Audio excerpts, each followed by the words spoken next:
మనకు జీవమై ఉన్న క్రీస్తు ప్రత్యక్షమైనప్పుడు మీరును ఆయనతో కూడా మహిమయందు ప్రత్యక్షపరచబడుదురు. ప్రభు ఈ లోకంలోనికి వచ్చినప్పుడు మనవలే మట్టి శరీరము ధరించి కన్య అయిన మరియ గర్భమందు ఈ లోకములో అవతరించారు. హల్లెలూయా.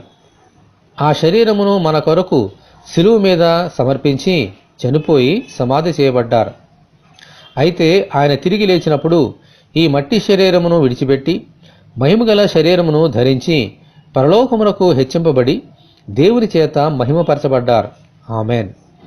అదే మహిమగల శరీరముతో రెండవసారి ఈ లోకములో జీవముగల యేసు ప్రత్యక్షము కాబోతున్నారు.